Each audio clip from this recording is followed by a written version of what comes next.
All right. A very good morning, everyone. I hope you all are doing well today. So, my name is Hannah, and I'm very delighted to welcome you all to this very important session on cash voucher assistance in EI. So, as you all know, this series is a part. This session is a part of a series that is organized by Student Academy in collaboration with our Education Sector Committee and Voucher Bharat. So, education in emergency, as you all know, is very crucial for ensuring continuity of education among children. Even during the crisis and post the crisis, thereby reducing the long-term impact on their development and well-being. So during emergencies, providing CVA or cash voucher assistance can play a very significant role in maintaining the educational continuity by addressing the immediate needs and supporting families to keep children in school. So very importantly, it offers a lot of flexibility in addressing diverse needs. So this particular session, we have kept it as this is the third session in the series. And the first session, we dealt with what is EIE, the very fundamental idea of it, an overview of it. The second session, we had some organizations working in India in this context. So this would be the third in our session. And the main objectives that we will cover today is first to build understanding on providing cash voucher assistance during emergencies, especially when it comes to continuation of education, and also to explain how CVA can ensure continuity during emergencies, reducing the educational without any further delay, we'll move into the session. For that, I would like to welcome Voucher, who is also working as lead in our education sector. Please also Your uh, voice is breaking, Hannah. and am I audible? Yes, but your internet connection seems unstable and it is fluctuating. All right. Is it better now? Am I Yeah, audible? kind of. Yeah. Yeah, sorry about that. So I would like to, before getting into the session, I'm welcoming Mintu sir, who is the head program implementation unit and humanitarian from Palaksha Bharat, and who is also serving as a lead of our education sector committee to give us introductory remarks and to set the context for the session. Over to you, sir. Thank you very much, Hannah, and thank you, Rahul, for accepting our invitation. And thank you all the participants who have joined today. Um, the education in emergency, a sector which is very much required at this moment in the country, especially in the post-COVID scenario. Our biggest learning is that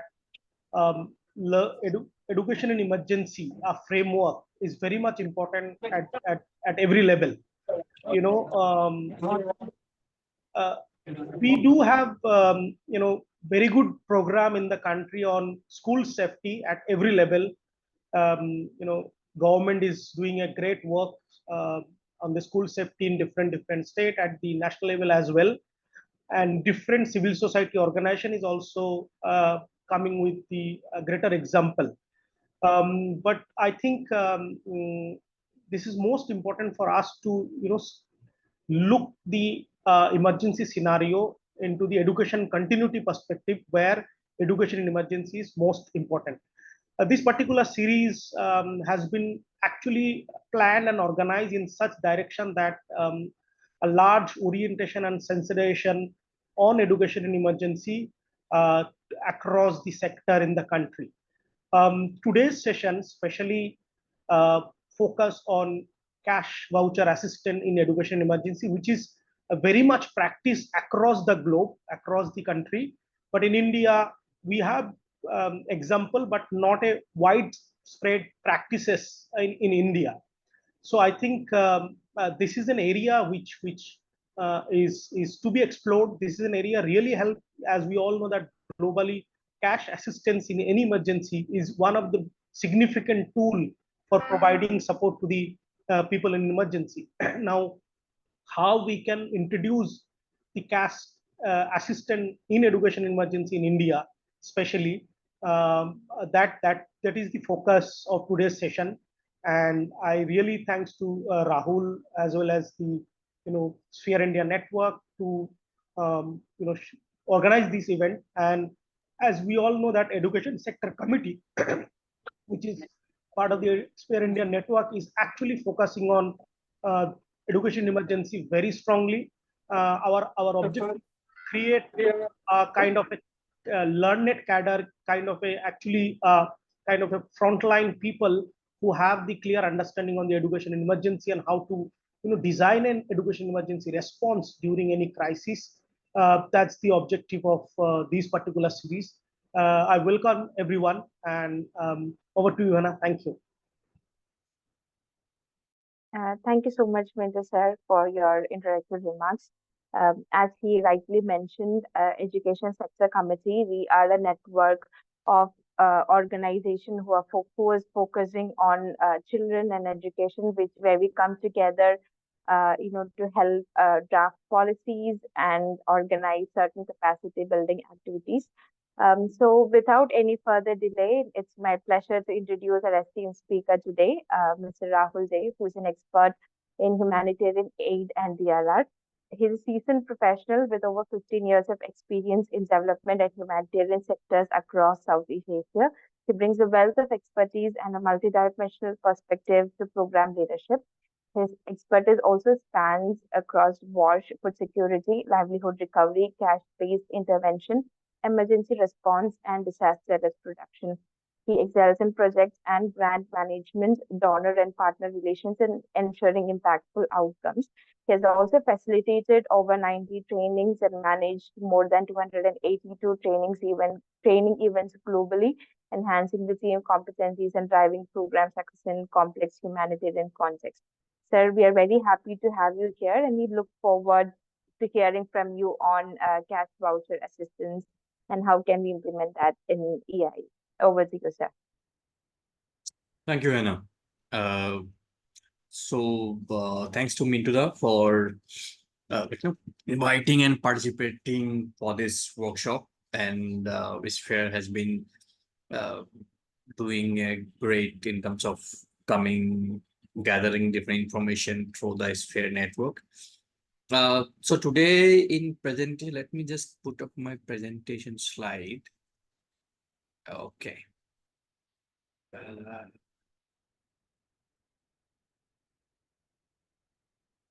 It's visible, right? Yeah. So what I'm going to do, so I have seen the series which has been happening on education in emergencies. So in the beginning part of this series, there's a lot of big discussion happened. So what I'll try to do is like, I'll not try to repeat the basic concepts, but while I'm explaining, there will be few of the things which will be repeating. Okay. Should I be doing this entirely in English or mix of Hindi and English? Anna? So we do this in English, considering people might be there from south and northeast of India. Okay, great. Um, Okay. Okay, great. Just confirming about it. okay. So Sure. what I'll try to do in my presentation, because I come from mainly from field practice and have worked in different policy level work around also. But what I understand from the Sphere Academy's perspective and also the target audience, where I've seen that people are mostly from field practitioners who are most interested in learning from it. So I'll try to talk from the field perspective as well. Uh, I'll not be very much of idealistic when I talk and explain about the whole concept and presentation. So, and I would request, like, if you have any questions while I present, feel free to type it on the chat box, and definitely we'll have towards the end we'll have definitely a few minutes of time to answer your questions. So let's start from it. So when we talk about cash and voucher based assistance, it is we the term talks about and explains itself. Like cash, the way we all know what is the cash is all about, but uh, when we talk about cash these days, it is just not about the hard cash, like no, the cash we keep it in our purse. It is also the money which we transfer through mobile, we transfer through check. So when we talk about cash, it covers all, right? It does not cover uh the item, right? When you talk about the distribution type to reaching the beneficiary. So it doesn't cover the item. So we're talking about the cash, what we're going to give, and a voucher. So voucher typically can have different type and modes, right? So when we talk about the vouchers, it can be like prepared by an organization through printed paper, which can be done just in black and white. It can be made very nicely through printouts and everything. But the purpose of voucher is that the voucher or the paper become valuable with a certain amount of money or certain amount of value, which can be used either to withdraw or get the cash itself, or either to use that voucher in shops, particular shops, or given ideas or given places where people can get items in against that voucher. And recently, with the help of information technology and things have been rapidly growing globally, which I have also seen like where voucher in terms of having used a computer chip. When I say computer chip, it is kind of in like ATM card what we use typically. So in terms of the way we give it, like no beneficiary cards in terms of typically which is famous in terms of well distribution or humanitarian aid, what is given is like an ATM card kind of a thing, which you can't go and withdraw money from a bank ATM, but you can use it to in a particular shop in specific places during the relief period of time or emergency period of time and get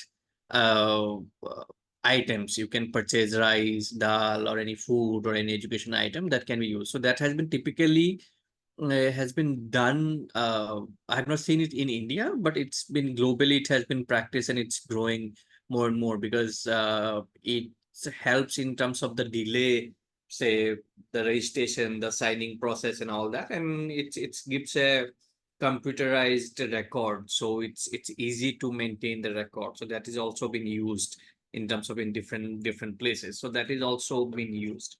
So these are the different modalities how we do that. So when you talk about uh, uh, different type, we have cash, which we have talked about. We have value vouchers. So what we spoke about the vouchers, we have commodity vouchers. So when you talk about commodity vouchers, so it is specifically for a specific commodity. Say you are given a voucher which is valuable only to buy, say, rice, or the voucher is only valuable to for you to buy, say, bucket, right? So it is specific to commodity. Okay, so that you put it on like, okay, particular area you will go and get it only about that. And cash for work. So cash for work, typically what happens, the idea cash for work comes from the principle where during emergency people don't have livelihood or people have hard to like no earn money. And during that time, if we need to do some community level activities, say we need to repair a household or we need to repair the roads and all that. So people can't contribute in a community wise because they have to go and earn their livelihood to feed their families. So through cash for work, what has been tried is that community will do their either household work or community level work, and against that, the cash will be given to them. Right. So that's also that also been termed in terms of cash for cash and voucher assistance. So these are the different type which has been typically practiced. Uh, Now the concept comes about why we are doing the cash. Like no, we all believe that like no, organizations, NGOs comes from the good faith and everybody we are trying to do the good. Like why giving it to the people to buy it? So the basic philosophy comes from the cash, starts with that it gives a dignity and choice to community, right? So rather than giving only what we feel good to them, it's or deciding what will be good for them. So the community have the power to decide what they want. Right. So when we give the power to community or the people, it's always defines like the dignity. Right. And they can prioritize what they want. Like typically in a relief package, we will give a certain item. Right. And it is not possible to decide or give a customized item for each of the household. We may be customized for a particular geographical location, particular state, but each household needs might vary. And that is not possible for any organization to customize and buy very different item for different household. To give an example, even if you're distributing cloth, we don't know the sizes of each of the households member, right? So, but if we are distributing cloth, we will give a simple uh, uh, standard packages of or varieties of clothes. But if they have they have the cash, they can go and buy it what is actually required for them. Somebody may require a sari, somebody may require a kurta. So it gives them the independence to decide what they want to do. Or even if we are thinking that the community need food and we are distributing food, but in 100 household in a community, maybe there are 10 families which they don't need food, they need something else. So it gives the power to the community to decide what they want to buy and how much they want to buy within the limited support of cash. So that is what happens. Secondary impact also happens that it has an economic impact. So typically what happens, during the emergency period of time, the market collapse and the local whole community collapse. Their shops get closed, so nobody's buying things, they don't have any kind of cash. So if people have the cash or voucher with them, so the whole chain of sustainability of that market also progresses. May not be as normal, but at least it sustains. Right. So the market started functioning, the services started functioning, so they can work. And once the emergency periods gets down, so the normalcy of the market situation or the economic situation can recover faster. So that's also one of the way where we think the economic impact it's all done that. Now another thing is cost efficiency. Now say for instance any organizations who were here, say if we have to distribute something, say if we want to distribute just a school bag, we are talking about education emergency. So you want to distribute a school bag, you have to have the budget committee, then you have to have the procurement committee, you have to go to the procurement committee utilization, then you are going to purchase it, you will have to sign up the contract, there will be 10-15 days of time. So in a typical situation of India, not only India, everywhere, but apart from the long and perennial crisis situation, typical flood situations where if we take 1 month, 15-20 days of time, where the major required timing has gets over and we are delayed on that. So that can happen fast. And the time period of like say to consider transportation, marketing, you need a lot of staff as well, so that also minimize.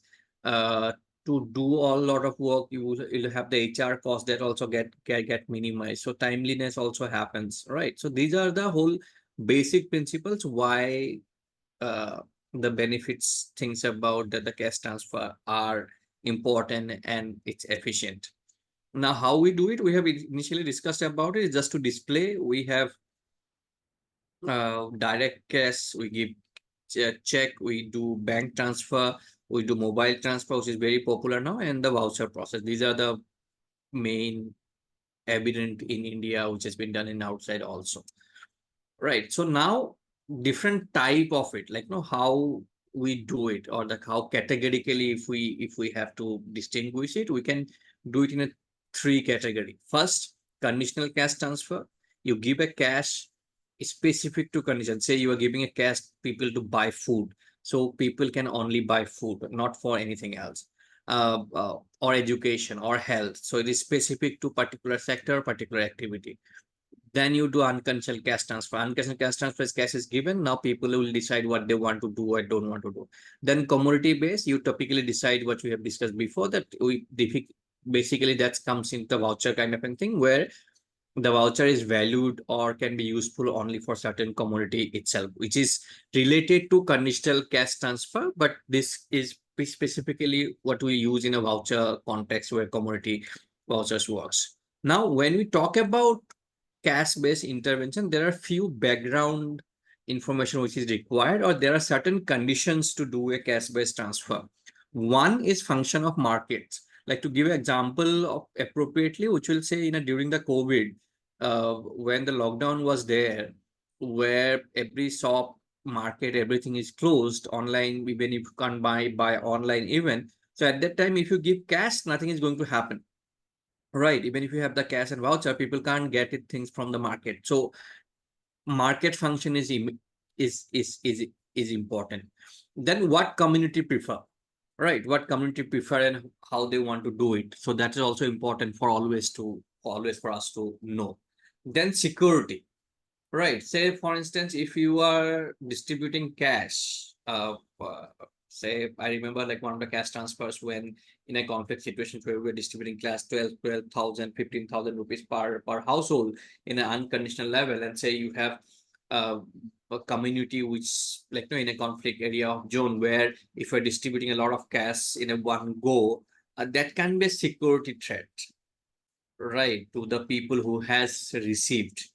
Right. So that can be that we have to be considered. Secondly, if the people in many instances, even within India, where some community are boycotted by the market, that okay, we are not going to sell items to this community. So if they come up with the cash, they're going to be loot, they're going to be problem kind of a thing. So that is also important for us to understand. And financial infrastructure. Say if you are thinking that we are going to give mobile transfer, right? So mobile transfer is pretty famous these days and pretty easy to do it. But if the community does not have that kind of an infrastructure, if the community does not have, say, everybody does not have a smartphone within that community, so that might not be working. Say, for instance, if you're talking about that, we'll do a bank transfer, but say banks are closed for certain period of time because of flood and everything, ATM is not functional. In rural areas, many a times we have seen that even normal situation time, the ATM does not function 24 into 7. So how that's going to work? You were talking about cash check transfer on that, and people literacy is not so good. People does not have a bank account. Everybody doesn't have bank account. So that kind of and things we have think that okay, that the moralities we are thinking, does it exist in the field or not? So that will be the background for us to decide that whether we are going to cash-based intervention or not. And then financial literacy about the people, they how much they do know about use the cash, how they're going to do it. If you're giving the cash, a lot of cash in a one go, how that's going to be utilized. If you're giving it partially, how that's going to be utilized. So that's also important. And government position, many a times government doesn't allow you to do it, right? It is not only in India, everywhere globally. So because we know the state is prime responsibility, so we have to think about it. And operational capacity as well. Say as an donor agency, how your partner is going to do. If you're a national partner, how your local partners are going to be, how much they have the capacity, how much your staff have the capacity to do it. So that kind of an operational capacity, it's also important for us to understand. Say many times you are thinking about to distribute hard cash, but in a local area, how you are going to carry the cash? Are you uh, uh, how you going to ensure make insurance of your case? So that is also become important for us to understand. Now, when we talk about education and emergencies and cash, so typically when we talk about education in emergency period of time, we all understand that education uh, does not become a top priority when we talk about education for the children during the crisis period of time.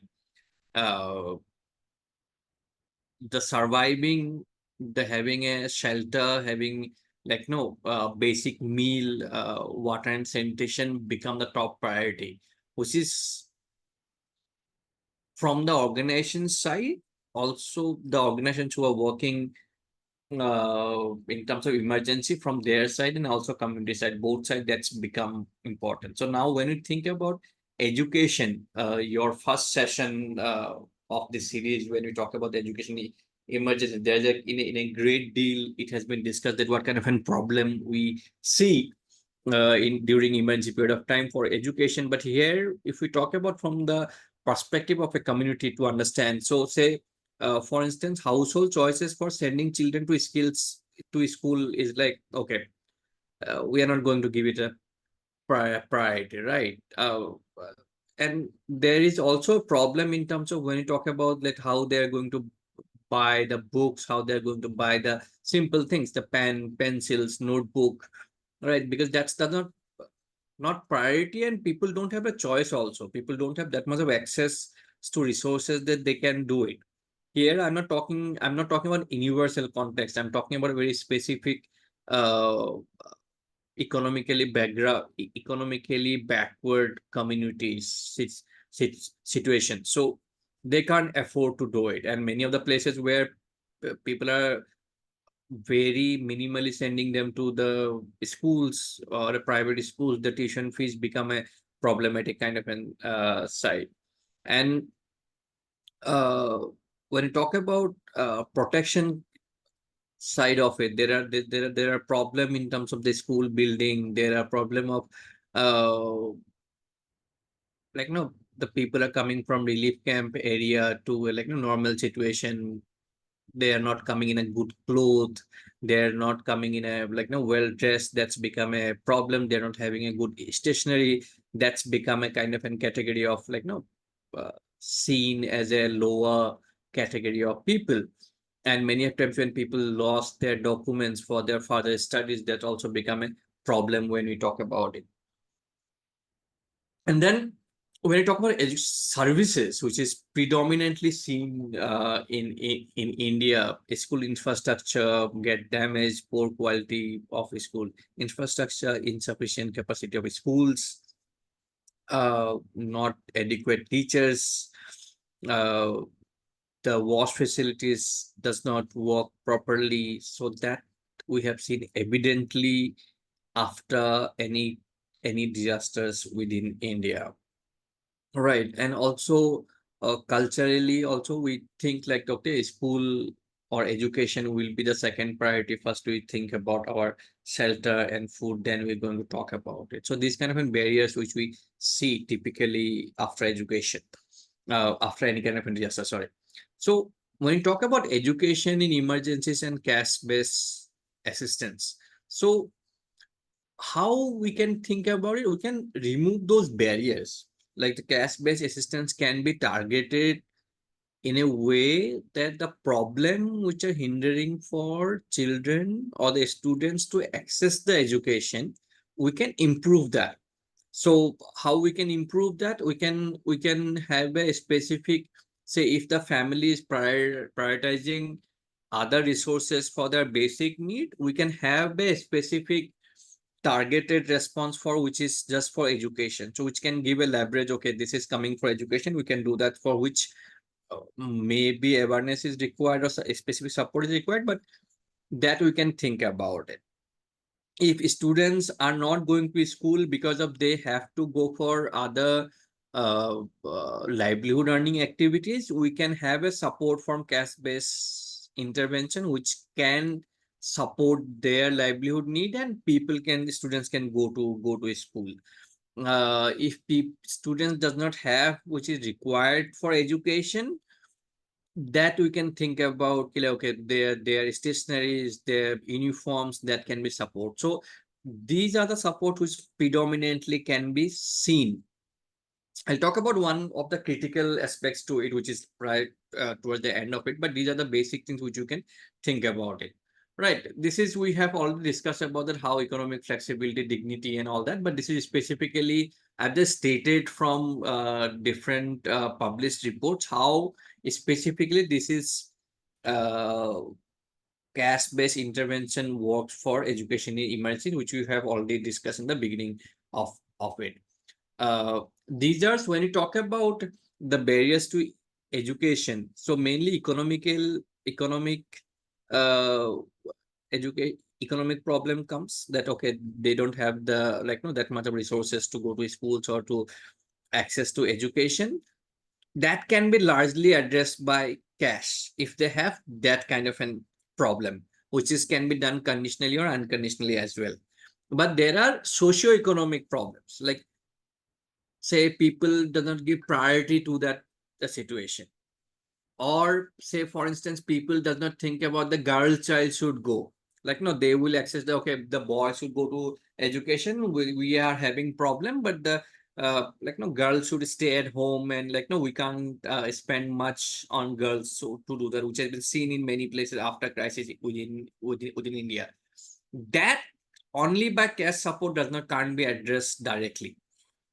Right. So that can be done conditional caste transfer. Say, for instance, if you are saying that, okay, no, we are only supporting for girl child, like the specific support for the girl child, and you are giving to the no specific for the girl child education. So that can be done. So when we talk about the no directly only economic problem, we can have a economic support and we can think that that will go. But if we have to talk about the socio-cultural aspects and education together, then we have to fix the criteria that mainly can be done through conditional way or voucher way, which can be need a very targeted approach, right? These are here the difference comes between the equality and equity concept, which we need to be considered mainly. When you talk about evidence from India, like how things has been done in India, so UNICEF has done bit of work, which I have given the references here. If you click on the PPT, you will get the whole report on each of the contexts. So UNICEF, where India, they have done conditional cash transfers, where they have also talks about the educational support to the community, where mainly it has been spoke about that okay, they will purchase the required educational item, mainly bags, uniforms, stationaries for that. Caritas India also has done few of the things. I'm not saying that others have not done it, but these are the things which has been available in internet in open sources. So I've just done in a 1 day research and finalized this. So Caritas India's program, UNHCR's assistance program, these are the available. But when you talk about it, uh, it is what we need to understand is these are very minimal work focused on education in emergencies. Now, why I'm saying it? It is because this support does not cover during the time of emergencies. This support does not ensure that children or the students are continuing their education during the period of crisis. Now, leave the COVID. Even in COVID, also we have no government and organizations have able to do support for continuity of education after second phase. Right, but during third phase only there are something happening about continuation of education. But when we see the examples in India for flood or conflict in earthquake, there's very little, like maybe 1 or 2% of examples where the work has been done to do continuation of education during emergency period of time, right? And most of the evidence which is available in Indian context are for recovery effort. Like once the disaster has been subsided, after 2 months or 3 months, there are support which is like no stationaries, uniform, which people can go back to schools, right? So there are evidences where it has been done through directly, like no, say the item distribution or cash transfer, it has been done, but very less for continuation of education. And then when you talk about state, like the government, there are numerous schemes are there for education, which talks about direct cash transfer. I have attached the document here, which has been list down of 17, 18 direct cash transfer schemes by government of India, and collaboration with the state as well in many places, many states of India. But these does not talk about anything about education emergencies, right? It does not talk about like how in a say during flood in a relief camp situation, how education is going to be continued. It does not talk about it. uh in recently, there are few examples. Say, for instance, I was like recently I've come back from Assam where I've seen that there are few discussions are happening to continue for the continuance of education during the relief camp phase, or during the flood phase, or during the emergency phase of time, with child friendly spaces.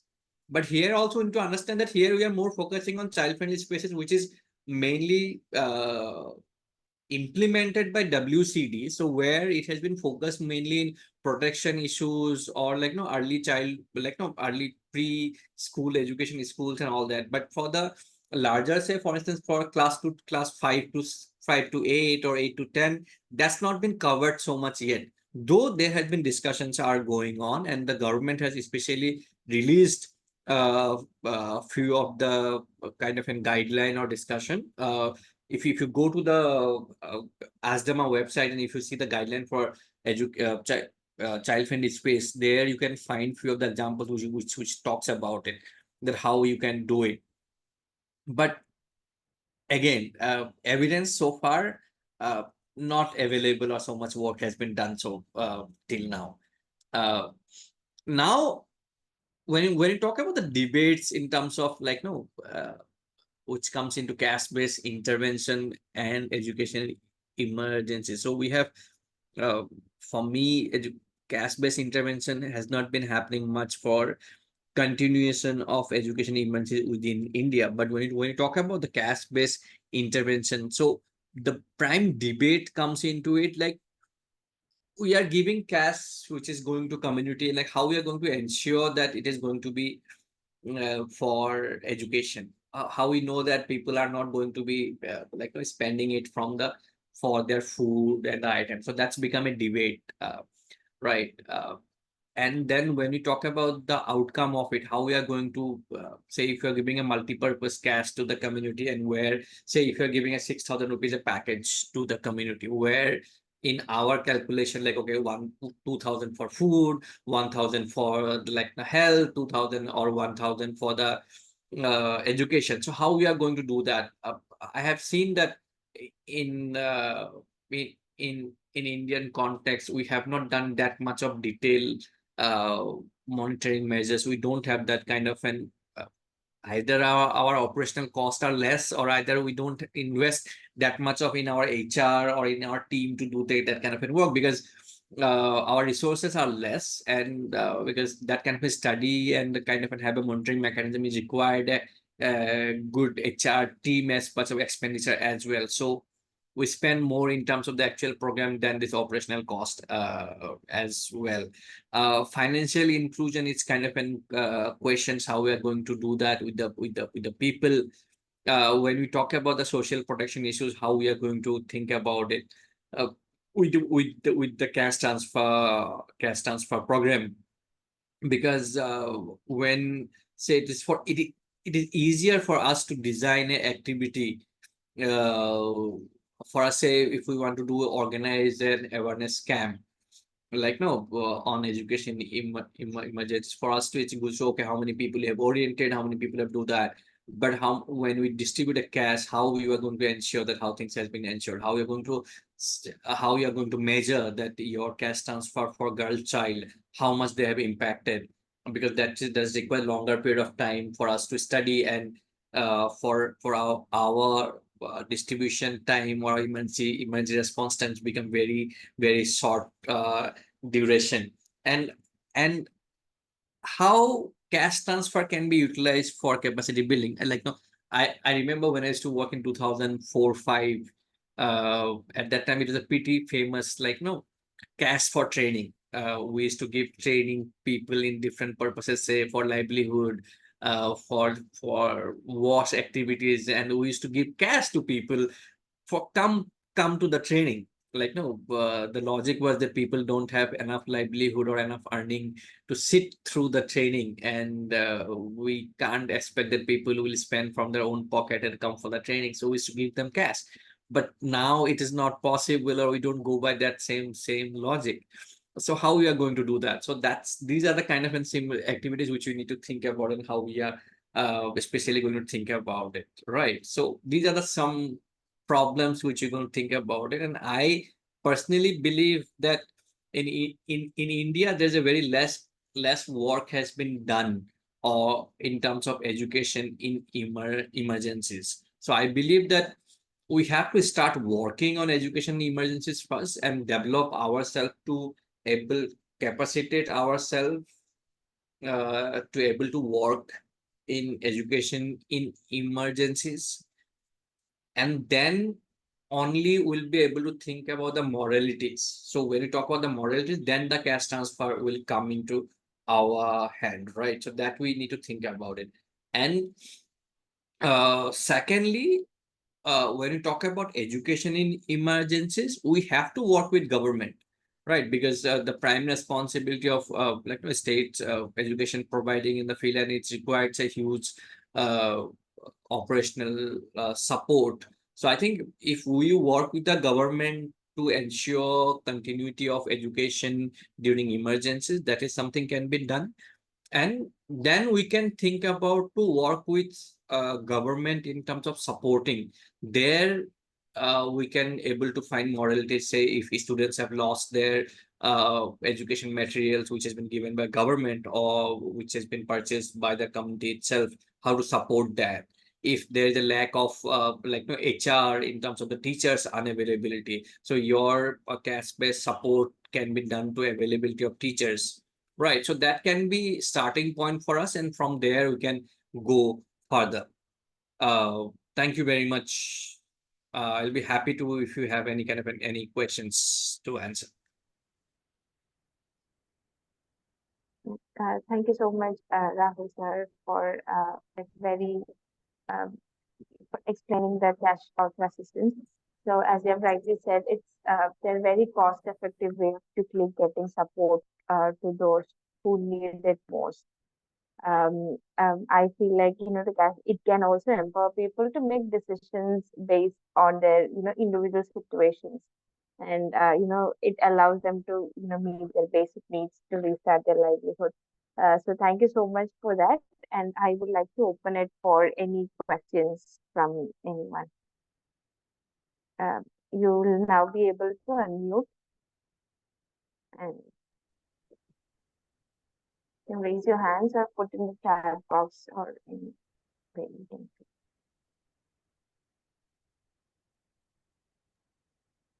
Hello Yes, sir. Hi thank you Rohit ji, आपने बहुत अच्छी तरह से समझा। मेरा एक question है थोड़ा प्रैक्टिकल समझने के लिए। आफ्टर कोविड ना हमने महिलाओं को उनको सक्षम किट दिया है जो अगेन उनका बिजनेस स्टार्ट करने के लिए। तो ये मैं थोड़ा प्रैक्टिकली जानना चाहता हूँ कि फंड यूटिलाइजेशन के पर्सपेक्टिव के हिसाब से, तो ये कैश वाउचर असिस्टेंट हम कुछ ऐसी तरह इस सिचुएशन यूज करते हैं, तो वो अकाउंट में कैसे यूटिलाइजेशन में रिफ्लेक्ट होगा? मतलब हम कैश वाउचर हम बेनिफिशियरी को दे देंगे, उसके बाद वो जाके कुछ मटेरियल खरीद सकते हैं, तो वो लिंक कैसे हो सकता है? कितना परसेंटेज हमारा फंड यूटिलाइज हुआ है वो ट्रैक कैसे कर सकते हैं हम? क्या उसका मैकेनिज्म है? Okay, so I give you example, like मैं आपको एग्जांपल देता हूँ जहाँ पे मैंने काम किया है। सो एक इमरजेंसी रेस्पॉन्स पे हमने अनकंडीशनल कैश ट्रांसफर किया था, जहाँ पे डिजास्टर होने के 15 दिन बाद ही हमने लोगों को कैश दिया था। ठीक है, तो कैश दिया था हमने 6,000 रुपये। जब 6,000 रुपये हमने दिया था तो ये 6,000 रुपये ये हमने दिया था कि like no people will decide by themselves कि what they want to buy and what they don't want to buy. It's up to them only. Important task for us is that आपको हर एक घर जाना पड़ेगा, आपको 6,000 रुपये का हिसाब लेना पड़ेगा, आपको खुद सर्वे करना पड़ेगा, तभी आप उसमें दिखा सकते हो। नाउ यहाँ पे जो आपका like know your utilisation certificate बनाने का जिम्मेदारी कम्युनिटी का नहीं है। यूसी आप बनाते हो, your UC is done when you distribute the 6,000 rupees to the community, right? But what Yes. impact has happened and how they are going to utilize it, that is your impact survey of your like no आप monitoring tool use कर रहे हो। यहाँ पे अगर आप ये चाहते हो कि कम्युनिटी आपको यूसी सर्टिफिकेट दे, वो नहीं होने वाला। नहीं, मैं इसमें थोड़ा और जानना चाहता हूँ। हम कैश नहीं दे रहे, उनको वाउचर दे रहे। वो हाँ वाउचर लेके जाएंगे दुकान में, दुकान से जो भी मटेरियल है खरीद लेंगे। हाँ ठीक है। तो वो मैं जानना चाहता हूँ, तो उसमें बैंक और ऑर्गेनाइजेशन उनका इंटरकनेक्ट होगा, हाँ जी, बराबर? तो बराबर। उस हिसाब से मैं जानना चाहता हूँ तो कि उसमें कैसे वाउचर हम। का, हाँ, तो उसमें वाउचर का क्या होता है, से फॉर इंस्टेंस जब हम लोग किसी आइटम के लिए वाउचर देते हैं, so what we do is like we fix some shop. Say for instance livelihood के लिए दे रहे हैं, जैसे हम लोगों ने एक बार किया था कि हमने ऐसे रूरल एग्रीगेरियन कम्युनिटी जो एग्रीकल्चर में काम करते हैं उनके लिए हमने वाउचर दिया था।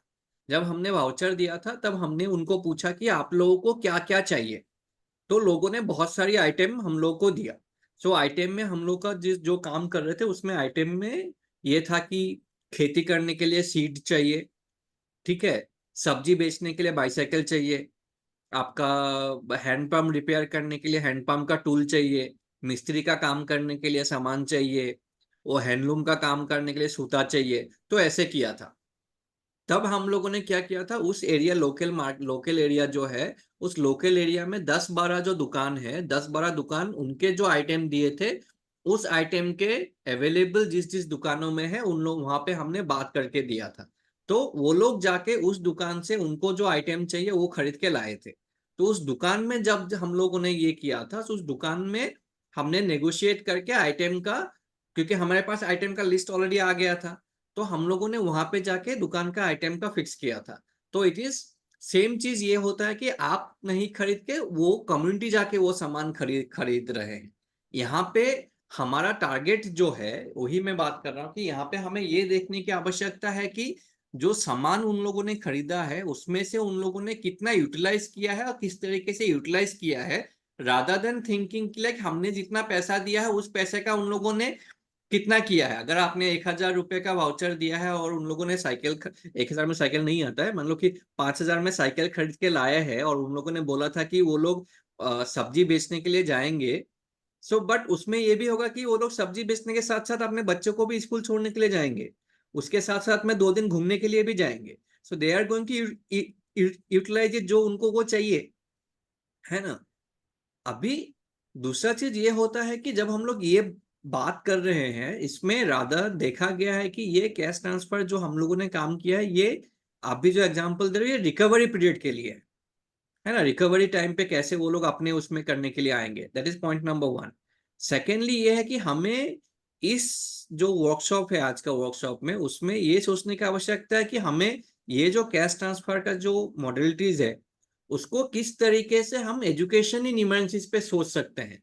सिर्फ हम लोग का, बिकॉज लाइवलीहुड का जो आप बात कर रहे हो फाइनेंशियल है, आप अगर अपने मतलब कोई फाइनेंस एक्सपर्ट जो है उनसे बात करेंगे, they will give you a better idea than me.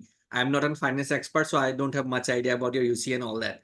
लेकिन मैं ये बोलना चाहता हूँ कि जिस तरीके से हम लोग लाइवलीहुड के बारे में सोचते हैं, जिस तरीके से हम लोग शेल्टर के बारे में सोचते हैं कि कैसे इस्तेमाल करके कर सकते हैं, हमें उसी तरीके से एजुकेशन के बारे में सोचने की आवश्यकता भी है। हाँ, मिंटू दा भी कुछ बोलना चाहते हैं।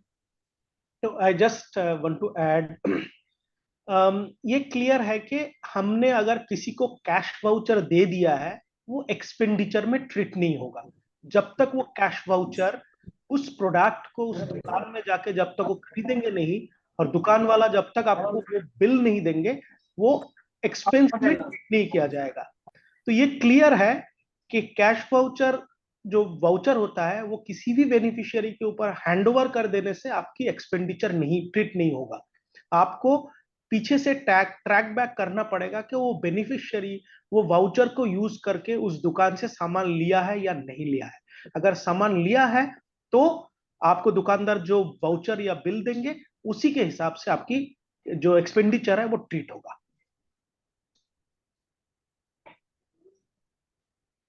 Thank you. Thank you.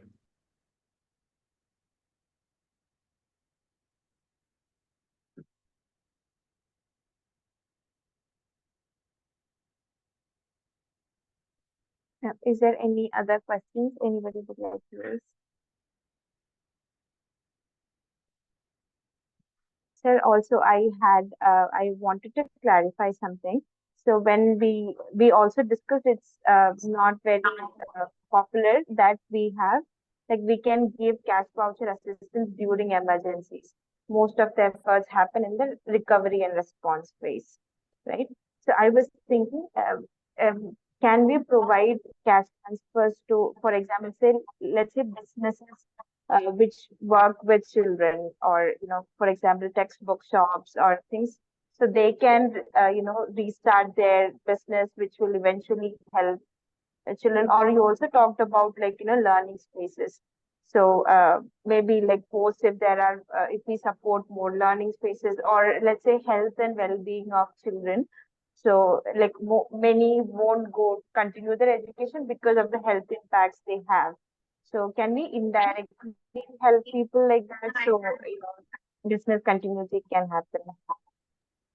Absolutely. So here the perfect things comes into it. Like we have to do a proper assessment to find the barriers. So in the slide when I was talking about, there are economic barriers, there are socio-economic barriers, like no, there are cultural issues. So the first important thing is to for us to have a better idea that why students are not able to access the education. Right. So if we know that the students are not able to access the education because of the school building, people are not able to access the education because of lack of teachers, people are not able to access because of lack of education materials. So what happens, like typically when we talk about education support in terms of the NGOs, primarily not only NGOs, like anybody primarily thinks that okay, we just give the stationaries, like no good school bag, like no notebooks and pen and pencil, and education is done. So that does not ensure, right? That is the only one part of it. So for us to import, I would always so I am like no I am a I always emphasis for a very good need assessment. Like no, if we do a need assessment properly, our 50% of our response is absolutely done, because that gives us the proper ideas. And go to community and ask community about what actually is happening and what they need appropriately to access the education. So as you mentioned, agreed. Say if students are falling sick and they are having diarrheas, and that's why they are not able to go to come in, they are not going to school. So definitely we can't think about the giving, like no good stationery is going to ensure their continuation of education. So we need to ensure that. And one of the important thing for us to understand is that, say, education, health, wash, is does not work isolatedly. Right. For us, maybe as a sector, as a budget category, we have different category to it. But for a community, if I'm the community, for me, this doesn't work in a category or the budget head. I need holistic approach to do it. So I think that's important for us to understand and to incorporate in our work. That will be important for us to do that. All right. And for Thank you. instance, sorry, just to add, and when we read about the different education emergencies compendium, say the first session which you had by Save the Children, also that also talks about the holistic approach, talk about the different sectors to coming it together. The INE guideline talks about it. The sphere, you can find different evidences about it. The Save the Children evidences you can find about it. The ACT Alliance evidences find about it. So globally those are there. And if if participants are interested, you can go to the education cluster document, and there are a lot of evidences which talks about the holistic approach as well. Yes, into the So, Hena, the overall education in emergency has to be seen as a life-saving approach. It's not only the larger objective and focus is that ensuring quality learning continuity. Now, if you want to ensure a quality learning continuity of a child, then you have to work on the all other aspects. You have to ensure that the institute, the center, the schools are functioning. If not, if it is not accessible, then how we ensure that they have a learning opportunity at home? So something we call ELM at home, right? Then if the health is a kind of a constraint for their learning continuity, then we have to work on health. Then the child protection. So largely, if you see, in the global response, the child friendly space in a coming time slowly become temporary learning center. At the very beginning, it is the focus is that it's a life saving approach. If we consider education in emergency as a life saving approach, then it will come to a mainstream response mechanism. Still, as Rahul said, that it's still part of largely on the post response scenario. Why it is not considered in the main, at the first go? Because it has not seen as a life saving approach. Mm. Working on the education, emergency will, because the survive, protect and learn.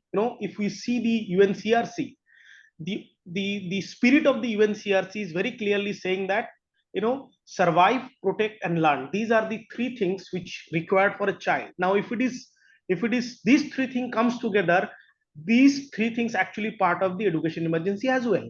So if we all started seeing this into this direction, then definitely, multi-sectoral approach in the education emergency is actually is a way of doing it. Thank you. Thank you so much, sir. Iqbalji, I just wanted to check with you. Would you like to raise any question or comments? Yeah, please. Uh, I'm Yeah, audible. sure. Go ahead. Yes, you are audible. I just wanted to speak about the cash transfer thing. Suppose this is I'm having a different perspective about it. Suppose the cash has been given to the head of the family and is going to misuse that cash. Then what is the children going? Is the children going to suffer then? In many cases, it happened. Parent use it for their liquor or the tobacco and every this something might be this. This is a possibility. We have faced it. And the next part is about the financial part. If we are giving cash and it's about a FCRA money or a foreign grant, it's very difficult to in the books of account. It has to be given to the last mile, and the last anything that is given, it has given to the last person where we can get all the bills and all the vouchers and everything. So I am little bit I couldn't get it about the cash transfer thing. So how can will be possible in the perspective of accounting and FCRA rule also, because FCRA rules also suggest some not for going for a cash transfer, something like that. I may be wrong also. So just put a light on all these things, please. I'll answer the first part. The second part, I'm not so expert. The first part is when you said about the misuse of the cash, definitely there is a concern. Even in my presentation, I have said like when we talk about the cash-based intervention, the background preparation is important for us to understand the financial literacy about the people, awareness among the community, the capacity building is important.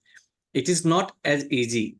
It is definitely not something we are not doing it cash transfer just to minimize our load, to just to say that okay, we are given the cash and we are done. Now people are responsible, everything we are not going to do. So in that sense, like your whole response of 6 months will be done over in 1 week only.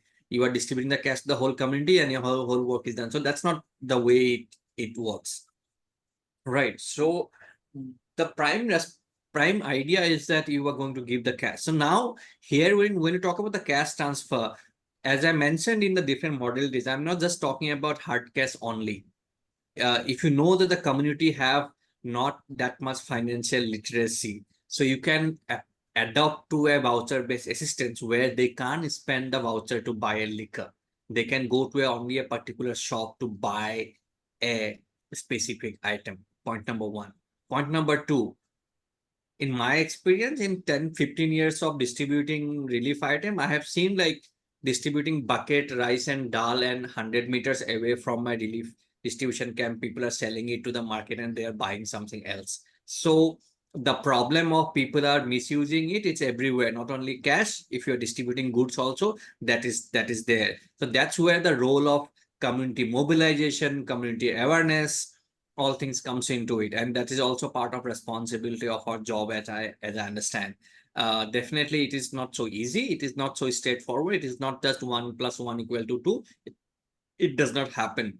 FCRA laws, I'm not expert about it, but I have worked within India where cash transfer has been done in terms of with the FCRA funded donors, but I'm not sure how it is working out right now. I'm not an expert on that how FCRA allows or does not allow. That you might ask somebody who is expert on that. But I think I would like to no, just to bring in a focus back to the whole purpose of this session is about I understand that the problems are there in terms of cash-based transfer, in terms of FCRA, what is happening and other things. But for instance, I think that the series which is focused mainly right now for this series education emergencies, I think it's time for us to also think about that how we are going to ensure education in emergencies or continuation of education during emergency period of time. We need to start from there. If you can't do it through cash transfer, please don't do it. Okay, if you feel that that's a problem, but we can't deny the importance of education during emergency period of time. If we ensure that education can be continued during the emergency period of time, we will find the solution for cash-based intervention after some period of time. But I Yes, think yes, we need to able to start the main point that where education, we need to think about it like a priority subject where we can start from. Thank you. definitely, definitely. Thank Just you. I want to continue with just a small sentence. During the riots in I work in Gujarat. During the riots in Gujarat, there were camps, and we used to run classes in the camp. Yes. We had identified teachers because people came. They were internally displaced people. They were teachers. There were some good coaching teachers. So we requested them, okay, just please teach them, because it was during that March and April time. All the exams were going on. So we did that. And Yeah. we agreed to that. Okay, any disaster, education should continue that. We are educating that also. Yeah. That's not an issue. But cash is a very different scenario. We Yeah. can talk it for 2 days. That is something Yes. different. But thank you, Rahul. It was a very wonderful talk with you. You shared Thank what you. you shared. And thank Thank you, sir, also, Mantuji. Thank you, sir. Basically, that's why the conditional cash transfer or conditional cash voucher concept comes. You know, so we may, because this particular session was to give a little bit of overarching idea of the cash assistance program. We may think of a little bit deeper in terms of different for example, different tools which you use in enter cash voucher or cash assistance program in a more deeper and technical session also. I think, Hena, one request I heard from two of our esteemed participants is that, especially on the financial part, how the cash assistance program can be treated into the financial management or even in the FCRA context.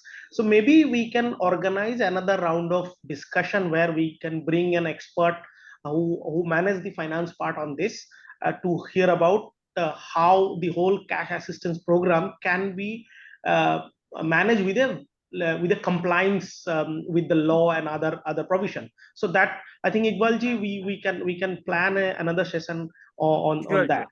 Thank Thank you. you, sir. Thank you. Thank you, sir. Thank you.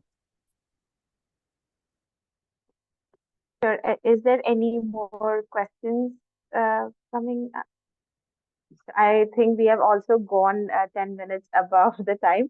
So thank you so much, Rahul sir, for this very, very, very informative session. We got a very good overview on CVA, and we got few examples on how it is being used in the recovery and response efforts. Thank you so much. We even have a lot to learn and discuss. So hopefully we can have one more session on this. So thank you so much for your time, and thank you so much all the participants for staying with us. And also big thank you to Balaksha Bharat and Mintu sir and Naveen sir for helping us connect with the speaker and for the planning of the session. So as you all know, this is a series, and our next session is on 20th of August.